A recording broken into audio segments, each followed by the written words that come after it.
오늘의 말씀 누가복음 2장 8절부터 20절 구유에 누이신 아기 예수. 그 지역의 목자들이 들에서 밤을 새우면서 자기들의 양떼를 지키고 있었는데 주의 천사가 그들에게 나타나고 주의 영광이 그들에게 두루 비치었다. 그들은 몹시 두려워하였다. 천사가 그들에게 말하였다. 두려워하지 말아라. 나는 온 백성에게 큰 기쁨이 될 소식을 너희에게 전해준다. 오늘 다윗의 동네에서 너희에게 구주가 나셨으니 그는 곧 그리스도 주님이시다. 너희는 갓난아기가 포대기에 쌓여 구유에 뉘어있는 것을 볼 터인데 이것이 너희에게 주는 표적이다. 갑자기 그 천사와 더불어 많은 하늘 군대가 나타나서 하나님을 찬양하여 말하였다. 가장 높은 곳에서는 하나님께 영광이요 땅에서는 주께서 기뻐하시는 사람들에게 평화로다. 천사들이 목자들에게서 떠나 하늘로 올라간 뒤에 목자들이 서로 말하기를 베들레헴으로 가서 주께서 우리에게 알려주신 바 일어난 그 일을 봅시다 하였다. 그래서 그들은 급히 달려가서 마리아와 요셉과 구유에 누워있는 아기를 찾아냈다. 그들은 아기를 보고 나서 이 아기에 관하여 자기들이 들은 말을 그들에게 알려주었다. 사람들은 목자들이 그들에게 전하는 말을 듣고 모두 이상히 여겼으나 마리아는 이 모든 말을 고이 간직하고 마음속에 곰곰이 되새겼다. 목자들은 듣고 본 것이 다 자기들에게 알려주신 것과 같았기 때문에 하나님께 영광을 돌리며 찬미하면서 돌아갔다. 복음서 세 번째 메시지를 통해 여러분을 만나게 되었습니다. 예수님의 탄생 이야기를 기록했던 마태복음과 누가복음을 읽다 보면 크리스마스의 풍경이 떠오릅니다. 아기 예수님이 구유에 뉘어 있고 그 옆에는 요셉과 마리아 그리고 목자들과 동방 박사들이 예수님께 경배하며 예물을 드리는 모습이 보이시죠? 여러분의 상상을 돕기 위해 렘브란트의 아기 예수님께 경배하는 목자들이라는 제목의 그림을 보여드리겠습니다. 이 그림은 오늘의 말씀을 잘 표현하고 있습니다. 여기서 한 가지, 예수님을 경배하러 왔던 사람들은 목자들일까요? 동방의 박사들일까요? 오늘 말씀을 열심히 읽었다면 분명 목자들이라고 대답을 할 것입니다. 그런데 마태복음 2장 1절 말씀은 이때의 상황을 이렇게 기록하고 있습니다. 헤롯 왕 때에 예수께서 유대의 베들레헴에서 나심에 동방으로부터 박사들이 예루살렘에 이르러 말하되 라고 기록하고 있습니다. 즉 마태와 누가의 시각이 다르다는 것을 오늘 본문 말씀과 마태복음 말씀을 통해서 알 수 있습니다. 예수님의 탄생을 축하하기 위해 마태는 동방의 박사들이 별을 보고 찾아와 예수님께 경배하고 예물을 드리며 축하하는 모습을 남기고 있습니다. 그러나 누가는 예물도 없고 번듯한 의복도 없는 땀과 먼지로 범벅이 된 누더기 옷을 입고 있는 목자들을 등장시킵니다. 그들은 천사로부터 그리스도의 탄생 소식을 들었을 때 고대하고 기다리던 메시아에 대해 보고 싶은 마음과 설레임으로 누가 먼저랄 것도 없이 베들레헴으로 뛰어온 것입니다. 예수님의 생애를 기록한 책인 마가복음이나 요한복음에는 사실 이런 탄생 기사조차 다루고 있지 않습니다. 이렇게 마태복음과 누가복음이 기록하고 있는 예수님의 탄생 기사에 대한 두 가지의 다른 시각, 그리고 복음서이지만 예수님의 탄생 기사를 다루지 않는 마가복음이나 요한복음을 통해 생각해 봐야 할 것은 여러분이 읽고 있는 성경의 복음서가 예수가 태어나서 죽을 때까지 그의 생애를 추적하고 그리고 정확하게 기록한 역사적인 예수의 정보를 담는 책이 아니라는 사실입니다.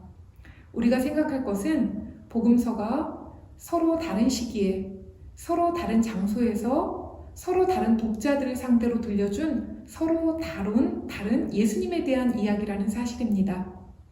그리고 각기 다른 이야기들이 지금 오늘을 살아가는 나에게 어떤 메시지를 전하고 있는지 생각해 보아야 합니다.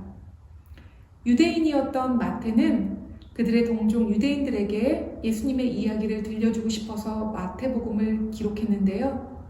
그런데 마태가 저 이방 지역인 동방 박사들을 통해 구원의 기쁜 소식이 가장 먼저 들렸음을 기록한 것은 예수님의 탄생이 유대인만의 구원이 아니라 온 인류를 향한 구원의 기쁜 소식인 것을 말하고 싶었기 때문입니다. 누가복음이 기록하고 있는 가난하고 소외된 지역의 목자들에게 기쁨의 좋은 소식이 먼저 들렸다는 것은 겸손의 왕이요 자비의 왕으로 오신 예수 그리스도의 사역과 깊이 관계되어 있는 것을 우리가 알 수 있습니다. 예수님은 많은 사람들의 기대처럼 백성들 위에 군림하며 왕복을 입고 멋지게 등장해서 이스라엘을 구원하신 것이 아닙니다. 예수님은 하나님의 본체셨으나 높은 보좌를 버리고 스스로 낮아지심으로 인간의 몸을 입고 이 땅에 오셨습니다. 예수님은 강보에 쌓여 구유에 누워있는 아기를 볼 것이라는 천사들의 예고대로 강보라고 하는 누더기에 쌓여 베들레헴 어느 집 동굴이나 지하에 마구간이 있던 구유에 누워 계셨습니다. 소외된 사람으로 위해 오신 주님은 가난한 아웃사이더의 모습으로 오신 것입니다. 하나님의 사랑이 아니라면 상상할 수 없는 낮아지심이죠. 인간을 향한 극진한 사랑을 몸소 보여주신 것이 크리스마스에 마구간에 누이신 아기 예수님의 모습입니다. 그것이 진정한 메리 크리스마스의 모습이죠. 예수님의 시대에는 선한 사람은 부유하고 죄인은 가난하다라는 믿음의 체계가 있었습니다. 그러나 예수님은 가장 가난한 곳에 오셨죠. 요즘 우리 문화에서도 자만심을 강함으로 겸손을 나약함으로 여기는 경향이 있습니다. 우리 문화는 이러한 믿음을 조장하지만 이것은 거짓된 가르침입니다. 창조주였던 예수님이야말로 자부심을 갖기에 합당한 유일한 분이셨지만 인간과 같이 되기 위해 스스로 낮아지셨습니다. 청소년부 여러분, 교회가 가진 복음은 모든 사람들을 위해 전해져야 합니다. 더욱이 여러분들은 소외되고 가난한 사람들을 위해 하나님의 아름다운 소식을 전해야 될 사명이 있답니다. 학생에게 겸손함은 자신의 자리를 지키며 있는 곳에서 최선을 다하는 것이 아닐까요? 오늘도 여러분들이 주어진 곳에 자리를 지키며 이웃사랑을 실천하기 위해 여러분의 겸손한 모습으로 최선을 다하며 섬기는 하루가 되기를 소망합니다. 그것이 오늘 겸손과 자비의 왕으로 오신 예수님을 따라 사는 길임을 믿습니다. 다 같이 기도하겠습니다. 하나님이 세상을 이처럼 사랑하사 독생자를 주셨으니 이는 그를 믿는 자마다 멸망하지 않고 영생을 얻게 하려 하심이라. 세상을 사랑하셔서 낮고 소외되며 가난한 곳에 인간의 모습으로 오신 주님, 겸손한 섬김으로 구원의 기쁨에 동참하게 하여 주셔서 사랑을 몸소 실천하셨던 주님을 따라가게 하여 주시옵소서. 예수님의 이름으로 기도합니다. 아멘. 오늘 청소년부 소식을 알려드리겠습니다.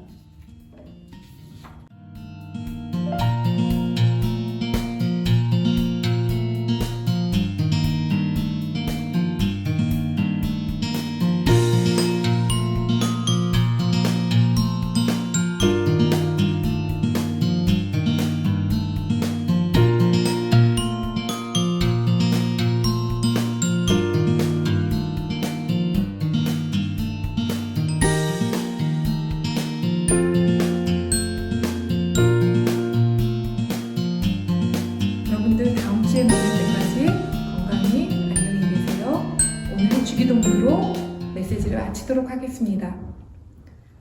하늘에 계신 우리 아버지여, 이름이 거룩히 여김을 받으시오며 나라가 임하시오며 뜻이 하늘에서 이루어진 것 같이 땅에서도 이루어지이다. 오늘 우리에게 일용할 양식을 주시옵고 우리가 우리에게 죄 지은 자를 사하여 준 것 같이 우리 죄를 사하여 주시옵고 우리를 시험에 들게 하지 마시옵고 다만 악에서 구하시옵소서. 나라와 권세와 영광이 아버지께 영원히 있사옵나이다. 아멘.